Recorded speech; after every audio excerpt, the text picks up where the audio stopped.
Hello and welcome back to the One Hotspur YouTube channel. Today I'm joined by Azzareia from Spurs.extra. How you doing? I'm doing good. How about you? I'm doing pretty good. And today we're going to be reacting to our ranking new signings video from November, end of November 2020. So this is right here what we ranked them, and yeah, we're just going to go through it and kind of talk about what we think and if these ratings were fair, and then we're going to go and re-rank the signings and how they've done at the end of the season. So let's start at the bottom. Carlos Vinicius and Joe Rodon. Both of them, I think Rodon hadn't played a single minute, or he had played like a couple minutes at the end of a game, and Vinicius hadn't played much either at that point. But what did you think of Rodon and Vinicius this season? Uh, I feel Rodon was like in the middle of average and good because he gained a lot of trust around like halfway through the season by Mourinho, and he started playing him in the back. Hmm. And I feel like Rodon, I think he would be closer to the average side rather than being good. But I think Vinicius I think he's been also average. He's Hmm. played very well in the Europa League. I mean, I think Yeah, he's played a couple, like he's played games in Premier League. I think he scored goals like in the Aston Villa game. I think it was 2 goals if I'm not yeah. mistaken. Hmm. But I think they're both like average.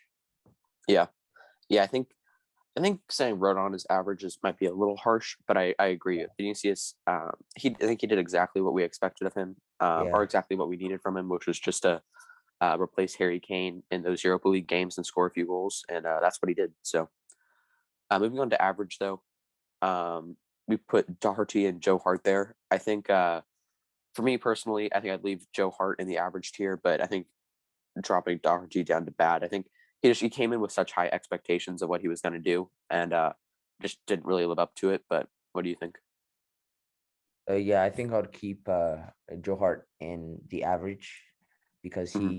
he played Europa League games. He was all right. He wasn't anything crazy, or he wasn't poor. He was in the middle. But I really admire the signing of Doherty when Mourinho signed him. I mean, it was Hmm. a very hyped signing, and Yeah. he was like such a quality player. And I believe you said it in the pod this week that uh like taking someone out of their position, their natural position could affect their game. I really Yeah. admire Doherty, and I feel he's a very, very top quality player. But I feel Hmm. like it was a very like poor season for him, Yeah. and I I think that playing in right wing back in Wolves when he shifted to right back in Tottenham, that drastically changed his game, and that was proven this season. But I feel Yeah. like he has something ahead next season. I feel he's gonna play much better and with much more quality if he is played in the position he wants to and the position he is used to. And he showed us a Hmm. little bit of what we signed him for against Leicester, Yeah. where I feel he played very pretty decent. Mhm. Yeah, I agree. Yeah.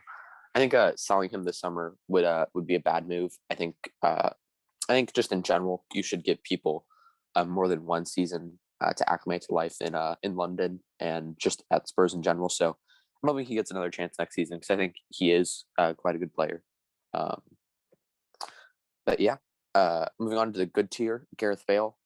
I think that's a good spot for him. I think I mean, obviously he scored 11 goals in the Premier League out of like 10 starts, and it's a real shame that Jose Mourinho didn't play him more at the beginning of the season. But the only reason I wouldn't put him in fantastic was he didn't really have um, a really good show against any of the big six sides. I mean, I think he struggled with fitness.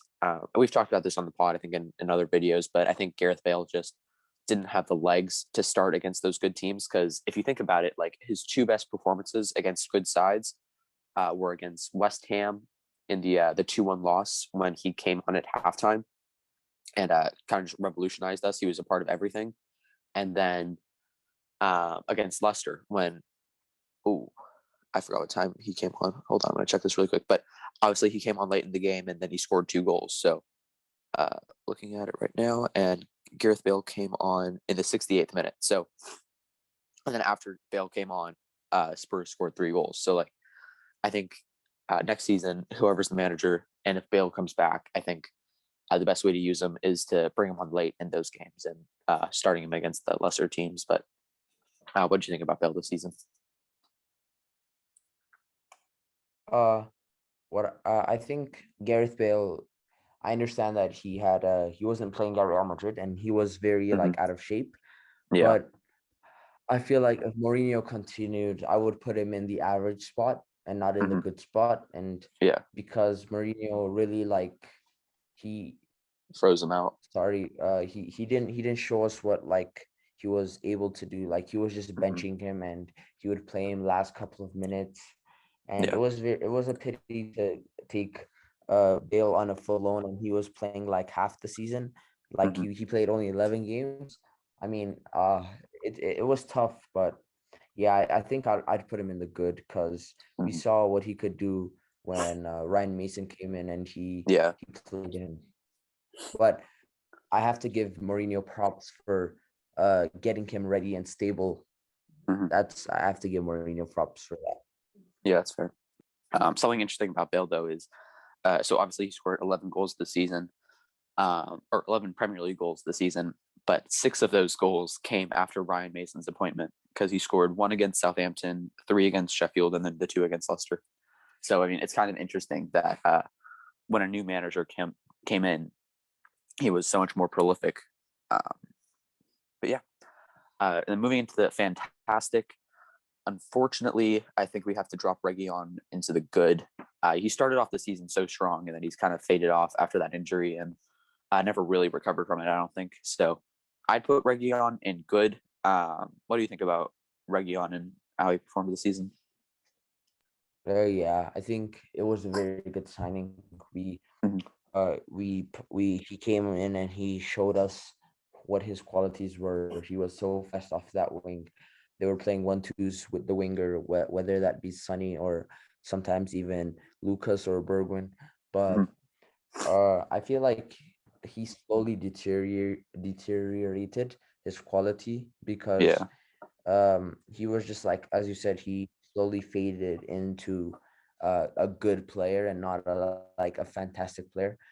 And yeah, that injury really was tough, and he never like came back to what he was able to do after that injury. Yeah. Yeah, I agree.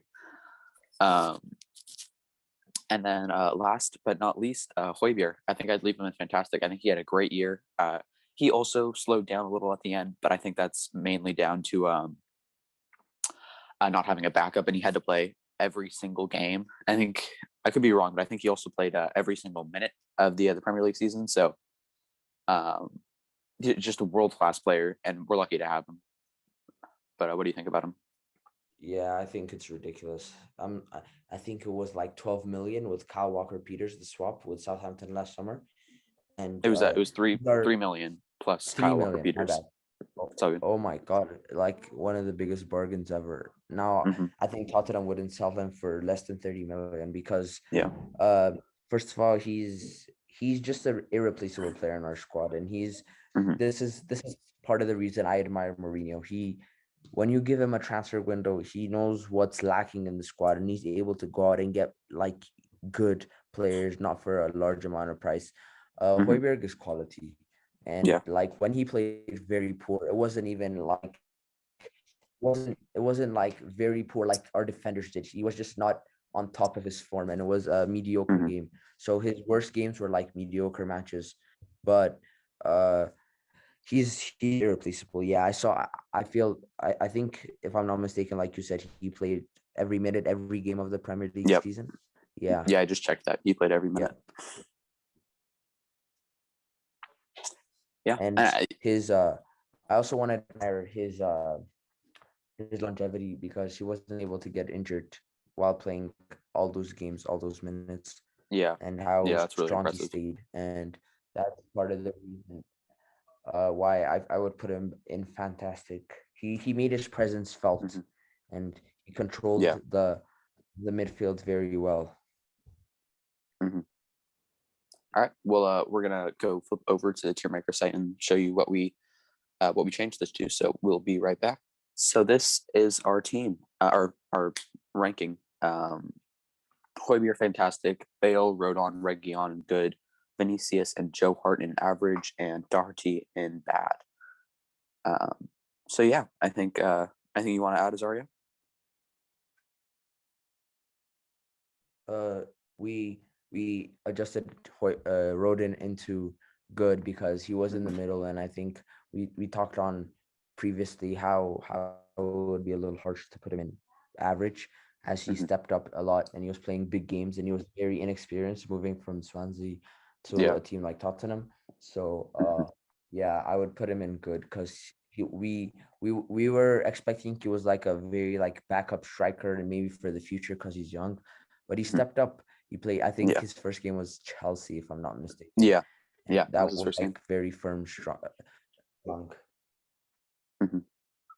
Yeah. Um, yeah, I think overall we had quite a few bargain buys this summer. I mean, Hoybier only 3 million plus Walker Peters. Rodon was I think like 12 million. Bale on that loan. Carlos Vinicius on a 2 million loan, and Doherty didn't quite pan out, but hopefully he'll improve next season. So yeah, that's just about it from us. Thank you for watching. We appreciate you all, and we'll see you in the next one. Come on, you Spurs.